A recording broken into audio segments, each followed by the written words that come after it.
Sunday night sound session with John Moore and DJ Hyphen on Cube 93. Game Theory is more of a paranoid record as opposed to an outwardly political album about, you know, a political climate. Right, which is what Rising Down is. Game Theory is basically our version of Sly's There's a Riot Going On, which is sort of just a, it's the sound of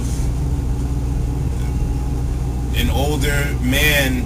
If anything, I think Game Theory could have been called Things Fall Apart, because the reason why we call Things Fall Apart was the actual storyline of the book was that of a man who comes home to his homeland and sort of like, you know, the Native American Indian that had the tear in his eye. The one tear. Yeah, looking at, oh my God, what the hell done happened?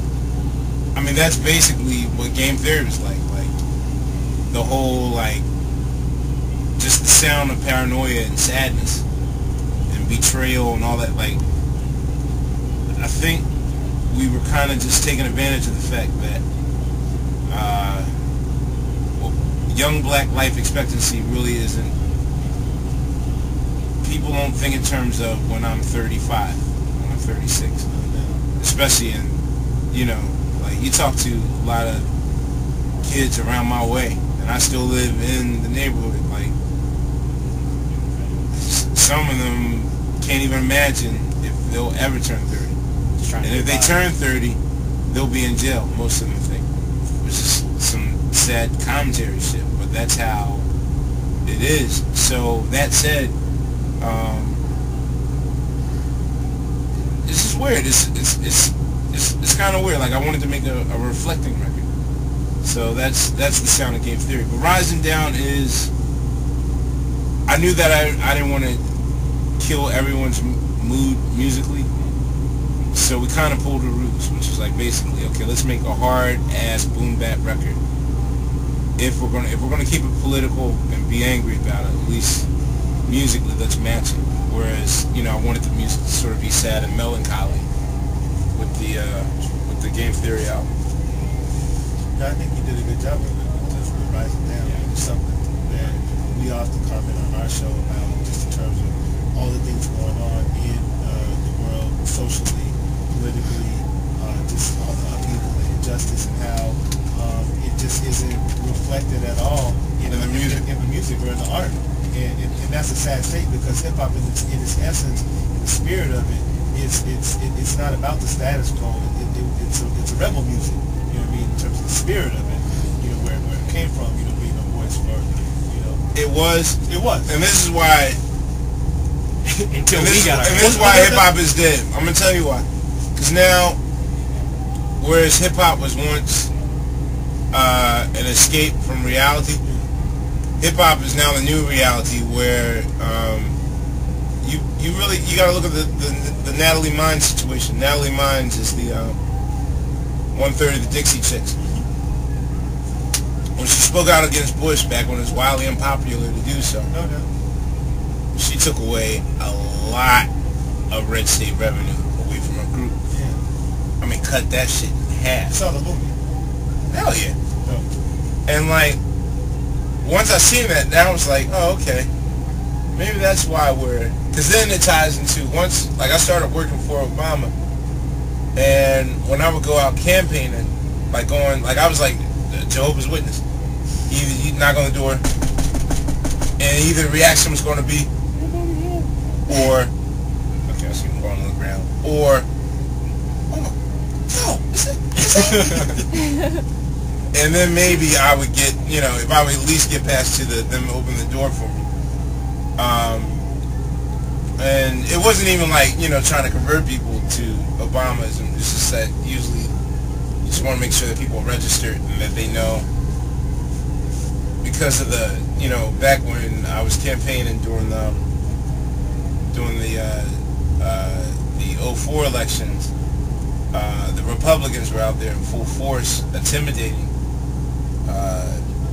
voters who weren't too wise in the fact, like, they weren't supposed to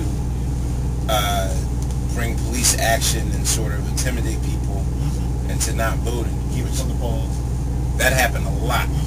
That happened a whole hell of a lot. I think that there's just a lot of indifference with how people felt. You know, most people I talk to is saying that, you know, well, you know, I saw the Michael Moore shit. You know, Bush said, you know, it don't matter if you don't vote for me, I'm still your president, so why waste my time when they ain't going to help me out anyway? So, I mean, like, I heard a lot of that. This was in 04 or 08? Oh, yeah, this was like... Right now? Just doing a bunch of primaries. Well, no. They told me in the Pennsylvania primaries, they told me that in the California primaries. Like, that was the main thing that I heard from young black youth, and I think that a lot of the time, and the one quote I heard was like the Jay-Z, you know, why should I give a fuck about a system that didn't care about me, yada, yada, yada, yada, yada. I mean, I can easily call it a cop-out, but I also think that that hip-hop now, the landscape is so anti-political because they really don't see how the results will affect them. And even crazier is just the fact that it doesn't matter. Like, this election has showed them, which is essentially a coup d'etat. This particular coup d'etat from the Bush administration has showed them that it doesn't matter what you do, we're going to do what we want to do. So I think that hip-hop's reaction is like, what the hell y'all need me to pull that for? Ain't nothing going to happen.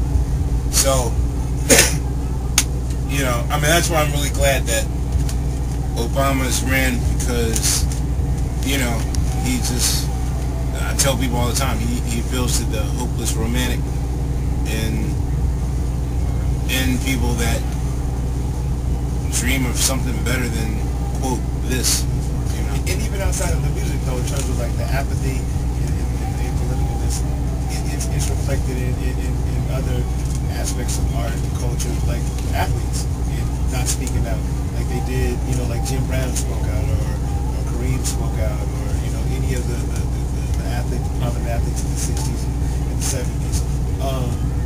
So what is it about that, like, money? I just think that people don't want to rock the boat. Yeah. I mean, you know, I mean, like Jordan makes too much money to stop the faucet, which, you know, I mean, it's not like Muhammad Ali was basking in that glory. Muhammad Ali just recently became a universal hero after the peak of Muhammad Ali. I mean, he was always the anti-hero in the 60s and 70s. In the 80s, once he softened up a little bit, then that's when he sort of became the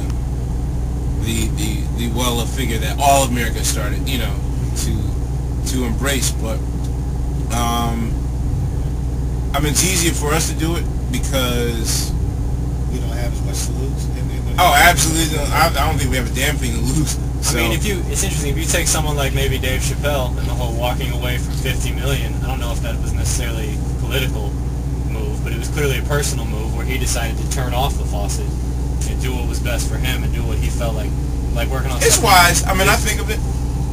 I'm just like, yo, like, part of me was dismayed because I felt like he was the leader and the only A-list celebrity that really put his neck out there for left of center hip hop folks. Yeah. Like, he's who's helped us sustain us post 2003, 2004. Yeah, no doubt. Right. Like, he was like the leader. And once he left, you know, like, I was working for that show. Yeah. And, you know, I was there for the particular instance that sort of changed his mind, like the Pixel skit. And, I mean, it was funny. It was funny, but I understand that, you know, what his point was. And not to be, like, he really didn't walk away from millions because he still, like, he owns both Volume 1 and Season 1 and Season 2 of the DVDs of the Chappelle Show, which are still two of the biggest, yeah, they're the Thriller of television series DVDs. So he's... And Block Party, I assume. Well, yeah, I mean, that's just a cherry on top.